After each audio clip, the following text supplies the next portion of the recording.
Film ফাইলসের movie explain ভিডিওতে আপনাকে স্বাগতম। আজকে আমরা অসাধারণ একটা চাইনিজ ড্রামার এক্সপ্লেন নিয়ে হাজির হয়েছি। ড্রামাটির কাহিনী আমার কাছেই পার্সোনালি জোস লেগেছে, তাই ভাবলাম আপনাদের সাথেও শেয়ার করি। আমি শিওর এক্সপ্লেন দেখা শেষে আপনিও এই গল্পের প্রেমে পড়ে যাবেন, কারণ ফিল্ম ফাইল সবসময় চেষ্টা করে অখাদ্য এড়িয়ে অডিয়েন্সকে ভালো কিছু দেয়ার। চলুন জেনে নেই তাহলে এক এলিয়েন মেয়ে ও এক সিইও এর অসাধারণ প্রেম কাহিনী। গল্পটি শুরু হয় নায়ককে দেখিয়ে, যার নাম ছিল ফাং। সে গাড়ি চালিয়ে বাড়ি ফিরছিল, তখন সে রেডিওতে শুনতে পায় বাইরের কোনো প্ল্যানেট থেকে একটা স্পেসশিপ আমাদের পৃথিবীর দিকে ধেয়ে আসছে। এটা শুনে তার মনোযোগ নষ্ট হয়ে যায়, যার ফলে সে গাড়ি নিয়ে মারাত্মক দুর্ঘটনার শিকার হয়। তখনই আমাদের সামনে এই গল্পটির নায়িকাকে দেখানো হয়, যার নাম ছিল শাওচি। সে এসে এই লোকের মাস্কিউলার বডি দেখে তার প্রেমে পড়ে যায়। আজকাল তো দেখছি ছেলেরাও বাসার বাইরে নিরাপদ নয়, আর এই জন্য মেয়েদের ভয় আমি বাসা থেকে নামি না। যাই হোক, তখন সে তার সুপার পাওয়ার ব্যবহার করে তাকে হিলিং করতে থাকে। ঠিক ওই মুহূর্তে ফাংয়ের গাড়িটা ব্লাস্ট করে, তাই ক্রাশকে বাঁচাতে সে এক প্রকার শিল্ড ক্রিয়েট করে তার সামনে গিয়ে দাঁড়ায়, কিন্তু বিস্ফোরণের কারণে সে নিজেই সিটকে পানির ভিতর পড়ে যায়। তখন আমরা দেখতে পাই তার গলার লকেট থেকে একটা নীল রঙের পাথরের মতো কিছু ফাংয়ের হাতে গিয়ে পড়ে, যেইটা এক প্রকার পিকে মুভির রিমোটের মতো, যা দিয়ে সে তার প্ল্যানেটের সাথে যোগাযোগ করতে পারে। এর পরের সিনে দেখা যায় ফাংকে একজন ডক্টর বলে, তোমার গাড়ি অ্যাক্সিডেন্ট হয়, তবে এত বড় দুর্ঘটনায়ও তোমার কিছু হয়নি। আচ্ছা, তুমি কি বলতে পারবে ওই দিন কি হয়েছিল? ফাং বলে, আমার কিছুই মনে পড়ছে না। এরপর দেখা যায় একটি লোক লেকের পাড়ে মাছ ধরছিল, তখন শাওচি আসে তার সাথে কথা বলতে, কিন্তু লোকটি তাকে দেখে উল্টা ভয় পেয়ে সেখান থেকে চলে যায়। এইদিকে শাওচিও পড়ে যায় মহা মুসিবতে, কারণ এখন সে কি করবে তা সে বুঝে উঠতে পারছিল না। হঠাৎ তখন তার মাথায় থাকা একটা কচ্ছপের বাচ্চা গায়ে এসে পড়ে, যার নাম ছিল জিয়াবু, যে কিনা ছিল শাওচির গাইড। সে তাকে জানায়, তুমি নদীতে অনেকদিন ধরে পড়েছিলে, এইদিকে আমাদের স্পেসশিপও আমাদের ছেড়ে চলে গিয়েছে। শাওচি তখন বলে, সমস্যা নেই, আমাদের পাথরটা দিয়ে আমরা আবার ওদের ডেকে নিব। তখন সে গলায় হাত দিয়ে দেখে সেই পাথরটা ওখানে নেই। এর সাথে শাওচি এটাও বুঝে যায় ক্রাশকে বাঁচাতে গিয়েই ওটা ভোগে গেছে। জিয়াবু তখন তাকে জিজ্ঞেস করে, আচ্ছা ওই লোকের চেহারা মনে আছে তোমার? সে একটু হাসি দিয়ে বলে, চেহারা তো মনে নেই, তবে বডি ঠিকই মনে আছে। এর পরের সিন শিফট হয় ফাংয়ের কাছে। সেখানে তার পিএ এসে তাকে বলে, স্যার বাইরে কিছু মেয়ে এসে হট্টগোল করছে, আর তারা সবাই চায় আপনাকে বিয়ে করতে। এটা শুনে ফাং তাকে নিয়ে অফিসে আসে, আর মেয়েগুলোকে একটা একের অফার করে, ইটিস পিটিস না, টাকার আর কি। তাই মেয়েগুলো অফার পেয়ে তাকে ছেড়ে টাকা বেছে নেয়। এরপর সে তাকে ওই নীল রঙের পাথরটা দেখায় আর বলে, দুর্ঘটনার পরে আপনার হাতে আমরা এটা পেয়েছিলাম। এটা শুনে সে পাথরটা নিয়ে একটু গবেষণা করতে বলে। অন্যদিকে দেখা যায় শাওচি একটা শপিং মলে যায়, তখন তার সাদা রঙের একটা বিয়ের ড্রেস খুব পছন্দ হয়, কিন্তু তখনই সেখানে গার্ড চলে আসে আর তাকে চোর ভেবে তাড়া করে। তাই শাওচি সেখান থেকে পালিয়ে যায়, কিন্তু বাইরে বের হয়ে রাস্তায় অনেক গাড়ি দেখতে পায়, যার ফলে সে অনেক ভয় পেয়ে যায়। হঠাৎ একটা গাড়ি তার দিকে ছুটে আসলে সে বসে পড়ে আর তার সুপার পাওয়ার দিয়ে সবকিছু পজ করে ফেলে। তখন দেখা যায় সেই গাড়িতে আর কেউ নয় বরং ফাং ছিল। এমনকি সবাই পজ হয়ে গেলেও সে কিন্তু নর্মাল ছিল। এরপর শাওচি রাস্তা পার হয়ে সবকিছু নর্মাল করে দেয়। এইদিকে গাড়িতে বসে ফাং সবকিছুই দেখছিল, কিন্তু সে ভাবে এটা হয়তো তার মনের ভুল, না হলে এমন আবার হয় নাকি। এরপর সে ডক্টর দেখাতে যায়। সেখান থেকে আমরা জানতে পারি একদিন বৃষ্টির দিনে তার মা মারা যায়, আর তখন থেকেই সে একটা অদ্ভুত রোগে ভোগে, যে রোগ হলে মানুষ তার বিপরীত লিঙ্গের মানুষদের ভুলে যায়, আর এই জন্য বৃষ্টি হলে সে কিছুদিনের পরিচিত মেয়েদের ভুলে যেত। ডাক্তার তাকে এই রোগটি লুকিয়ে রাখতে বলেছে, কারণ সে একটি কোম্পানির সিইও, আর তার এমন রোগের কথা জানলে কেউ না কেউ তো তার অসৎ ব্যবহার করবে। পরের সিন শিফট হয় শাওচির কাছে। সে একটি রেস্টুরেন্টের কাছ দিয়ে যাচ্ছিল যেখানে পার্টি চলছিল। এখানে এসে ছেলেদের দেখে সে রীতিমতো পাগল হয়ে যায়, তাই সে তাদের সাথে শিশি খায় আর পার্টি এনজয় করে। তখন সে রেস্টুরেন্টে বসা একটা সিঙ্গারের দিকে খেয়াল করে। সে ভাবে এইটাই হয়তো ওই দিনের সেই ছেলেটা, তাই সে খুব খুশি হয়। তখনই এই রেস্টুরেন্টের মালিক চলে আসে, যার নাম ছিল কিনা চাই। সে এসে তার কাছে টাকা চায়, কিন্তু বেশি শিশি খাওয়ায় সে অজ্ঞান হয়ে পড়ে। এরপর কেটে যায় কিছু সময়। হঠাৎ শাওচির জ্ঞান ফিরলে চাই তাকে জিজ্ঞেস করে, তুমি কে আর কোথা থেকে এসেছো? শাওচি তখন তার আসল প্ল্যানেটের কথা বলে, কিন্তু চাই এতে তাকে পাগল মনে করে। এরপর শাওচি তাকে ধন্যবাদ জানিয়ে সেখান থেকে চলে যেতে চায়। তখনই চাই তার কাছে টাকা চায়, কিন্তু শাওচি জানায় তার পকেট পুরাই মরুভূমি, অনুবীক্ষণ যন্ত্র দিয়ে খুঁজলেও কোনো টাকা বের হবে না। এটা শুনে চাই কান্নায় ভেঙে পড়ে, কারণ এই মহিলা অনেক টাকা শিশি খেয়ে ফেলেছিল। চাইকে কাঁদতে দেখে তার মনে তার জন্য মায়া জন্মায়। সে বলে, আচ্ছা তাহলে এক কাজ করো, তুমি আমাকে এখানে কিছু কাজ দাও, যা দিয়ে আমি তোমার ঋণ শোধ করে দিতে পারবো। কিন্তু দেখা যায় সে তাকে ডেলিভারির কাজ দেয়। তাই শাওচিও কাজে রাজি হয়ে যায়। এরপর সে ডেলিভারি দিতে গিয়ে আবারও সেই বার্সিঙ্গারকে দেখতে পায়, যার নাম ছিল লাই। তার পরিচয় হচ্ছে সে ফাংয়ের ছোট ভাই। এরপর দেখা যায় লাই শাওচিকে তার রুমের ভেতর নিয়ে যায়। এরপর তাকে বলে, দেখো আমার তোমার সাহায্য চাই, আমার বড় ভাই আমাকে এখানে আটকে রেখেছে, তাই আমাকে দয়া করে এখান থেকে পালাতে সাহায্য করো। এটা শুনে শাওচিও তাকে হেল্প করতে রাজি হয়ে যায়। তাই লাই শাওচির ড্রেস পরে সেখান থেকে চলে যায়। অন্যদিকে শাওচি লাইয়ের ড্রেস পরে রুমে বসে থাকে। তখনই সেখানে ফাং চলে আসে। সে বলে, সামনের মাসে একটা ছবি আঁকার প্রতিযোগিতা আছে, তাই ছবি আঁকার কাজ তাড়াতাড়ি শেষ করো, এরপর আর তোমাকে বেঁধে রাখবো না, যেখানে ইচ্ছা চলে যেও। কিন্তু সেখানে তো শাওচি ছিল, তাই সে ধরা খাওয়ার ভয়ে কোনো জবাব দিচ্ছিল না। এজন্য ফাং এসে তার ক্যাপ সরিয়ে ফেলে আর তাকে জিজ্ঞেস করে, লাই কোথায় আর তুমি এখানে কি করছো? কিন্তু শাওচি তার কোনো কথার জবাব দিচ্ছিল না। হঠাৎ করে সে সেখান থেকে পালিয়ে যায়। এরপর ফাং সেখানে পড়ে থাকা একটা কার্ড পায়, যেটা মূলত সেই রেস্টুরেন্টের ছিল।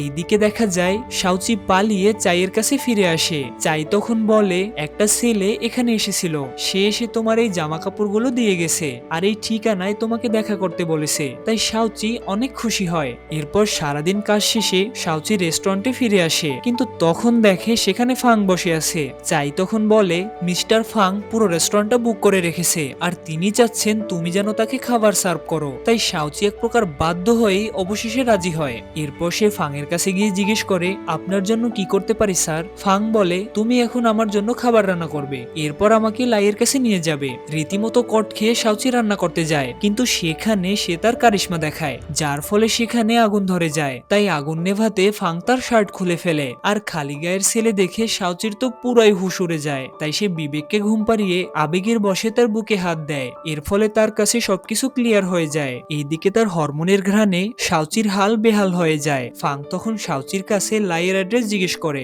পিনিকে থাকা শাওচি পেটে আর কথা আটকে রাখতে পারে না, আর সে টুকুস করে তার লোকেশনটা বলে দেয়। আর ফাংও সেখানে চলে যায়। নেশা কেটে গেলে শাওচির হুশ ফিরে, তাই সে তার সুপার পাওয়ার ব্যবহার করে লাইয়ের কাছে পৌঁছে যায় আর তাকে সেখান থেকে চলে যেতে বলে। কিন্তু লাই বলে, এটা তার এরিয়া, এখানকার সবকিছুই তার নির্দেশে চলে। তাই নির্ভয়ে তারা দুজনে শিশি খায়। তখনই সেখানে হিরো এন্ট্রি নেয় আর লাইকে ধরে ফেলে। শাওচি ফাংকে পেয়ে তন্ন তন্ন করে সেই ডিভাইসটা খুঁজতে থাকে, কিন্তু কিছুই পায় না। তাই সে একটু বুদ্ধি খাটিয়ে ফাংয়ের পা ধরে পড়ে আর বলে, আমাকেও লাইয়ের সাথে নিয়ে যাও, আমিও তোমাদের সাথে যাব। লাই ভাবে, খাইছে, এই মাইয়া দেখি আমার জন্য পাগল, যাই আমি একটু হেল্প করি। তাই সেও তার পা ধরে বসে।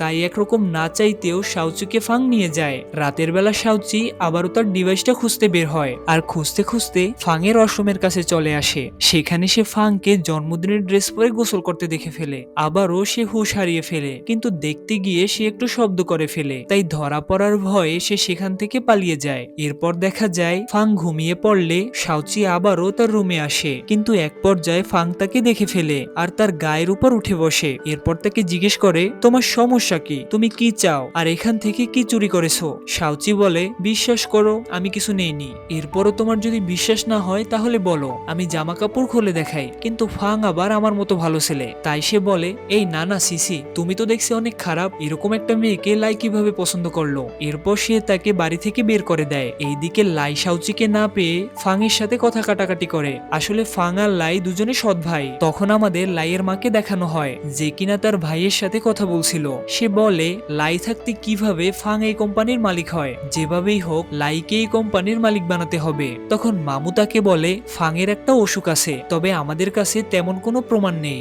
এরপর তারা বুদ্ধির ঘটে লাড়া দিয়ে একটা মেয়ে জোগাড় করে, যার নাম ছিল জিয়ান। তাকে আনা হয়েছিল মূলত ফাং এর সাথে প্রেম করার জন্য, আর এই সুযোগে তারা প্রমাণ জোগাড় করে তাকে কোম্পানি থেকে বের করে দিবে। এইদিকে আবার চাই শাওচিকে বলে, ফাং কিন্তু অনেক ধনী একজন ব্যক্তি, এই দেখো এটা একটা এগ্রিমেন্ট পেপার, কোনোভাবে যদি এখানে ফাং এর একটা অটোগ্রাফ আনতে পারো তাহলে ওর কোম্পানির সবাই আমাদের এখান থেকে খাবার খাবে, আর এতে করে আমরাও অনেক টাকা কামাতে পারবো। এসব শুনে শাওচি ফাং এর কাছে আসে। ফাংও তখন সেখান থেকে যাচ্ছিল। তখনই শাওচি সুপার পাওয়ার ব্যবহার করে আবারও সবকিছু পজ করে দেয় আর ফাং বাদে বাকি সবাই ফ্রিজ হয়ে যায়। কিন্তু সে এবারও এটাকে তার মনের ভুল ভাবে। শাওচি ততক্ষণে ফাং এর রুমে পৌঁছে যায় আর পেপারটা টেবিলে রেখে তার ডিভাইসটা খোঁজায় মনোযোগ দেয়। তখনই সেখানে ফাং চলে আসে আর বই অগোছালো দেখে ভাবে রুমে হয়তো নিশ্চয়ই কেউ ঢুকেছে। তাই সে বলে, রুমের ভেতর কে আসো, বের হয়ে আসো। শাওচি তখনই পেছন থেকে তাকে বেঁধে ফেলে আর তাকে ডিভাইসটির ব্যাপারে জিজ্ঞেস করে, কিন্তু ফাং জানায় সে এসব কিছুই জানে না। এটা শুনে শাওচি একটু একটু রেগে যায়। সে বলে, ওই দিন তোমাকে বাঁচানোই আমার ভুল ছিল, না হলে আমাকে এমন দিন দেখতে হতো না। তখনই সেখানে লোক আসার শব্দ শুনে ফাং শাওচিকে লুকিয়ে দেয় আর মামা সেখানে এন্ট্রি নেয়। সে বলে, জিয়াং তোমার সাথে দেখা করতে এসেছে। ফাং জানায় তার শরীরটা বেশ খারাপ লাগছে, তাই সে আজকে তার সাথে দেখা করতে পারবে না। এরপর মামা চলে যায়। এইদিকে শাওচিও তাকে দু একটা চাইনিজ শুনিয়ে সেখান থেকে চলে যায়। অন্যদিকে মামা গিয়ে জিয়ানকে বলে, ফাং আজকে ব্যস্ত, তাই সে তোমার সাথে দেখা করতে পারবে না। এটা শুনে হিডেন লাভের জিয়াং এর মতো এই জিয়ানের মাথার উপরও কাঞ্চনা ভর করে। যারা হিডেন লাভ দেখেননি তারা চাইলে অসাধারণ এই ড্রামাটির এক্সপ্লেন দেখে আসতে পারেন। যাই হোক, রাগে জিয়ান ফাং এর গাড়ির কাজ ভেঙে দেয়, যার ফলে ফাং বাধ্য হয় নিচে নামতে। এরপর সে তাকে একটা চেক দেয় আর বলে, নাও, এটা তোমার ক্ষতিপূরণ। আমি মূলত তোমার সাথে দেখা করতে এসেছিলাম, দেখা করা হয়ে গেল, এখন আমি যাই। এর পরের সিনে দেখা যায় লাই ছবি আঁকছিল। তখনই তার ফোনে জিয়ান মেসেজ দেয়। সে বলে, আমি ফিরে এসেছি। তখন আমাদের একটু টাইম ট্রাভেল করে পিছনে নিয়ে যাওয়া হয়। আসলে জিয়ান আর লাই অনেক ভালো বন্ধু ছিল, কিন্তু লাইয়ের হৃদয় আলাদিন টুকরোতে ভেঙে জিয়ান একদিন তাকে ছেড়ে চলে যায়। এর পরের সিন আবারও বর্তমানে শিফট হয়। ফাং তখন তার বাবার বাসায় আসে। সে তাকে বলে, তোমরা যদি আর্ট এক্সিবিশনে সফল না হয়েছো তবে আমি তোমাদের কোম্পানি থেকে বের করে দেব। এরপর তার বাবা চলে গেলে তার সৎমা তাকে বলে, তুমি লাইকে এজন্য বিজি রাখছো যেন তুমি পুরো কোম্পানিটা একা চালাতে পারো। ফাং তখন বলে, ও আমার ভাই, কোনো প্রতিদ্বন্দ্বী না। এইদিকে লাই চায়ের রেস্টুরেন্টে আসে আর মন খারাপ থাকায় শাওচির সাথে মিলে অনেক শিশি খায় আর নেশার ঘরে জ্ঞানী হারিয়ে ফেলে। তাই শাওচি তাকে ডাকতে থাকে, কিন্তু দেখা যায় সে শাওচিকে জিয়ান ভেবে হাত ধরে, যার ফলে তার শরীর পুরো ঠান্ডা হয়ে যায়। তাই সে তার হাত ছাড়িয়ে নেয়। লাইকে বাসায় না পেয়ে ফাংও বুঝে যায় এই বেটা নিশ্চয়ই এখানে এসেছে, তাই সেও এখানে চলে আসে আর লাইকে দেখে জ্ঞান হারিয়ে শুয়ে রয়েছে। তাই সে তার সাঙ্গপাঙ্গদের ফোন করে তাকে এখান থেকে নিয়ে যেতে বলে। এরপর সে রেস্টুরেন্টের স্টোররুমের দরজার দিকে খেয়াল করে। সে দেখে শাওচি সেখানে ঠান্ডায় বসে কাঁপতে থাকে। তাই সে তাকে হসপিটালে নিয়ে যেতে চায় আর শাওচি সুযোগ পেয়ে তাকে কিস করে দেয়। এরপর তাদের মাঝে কি হয়েছে তা জানতে আমাদের পরবর্তী এপিসোড পর্যন্ত অপেক্ষা করতে হবে।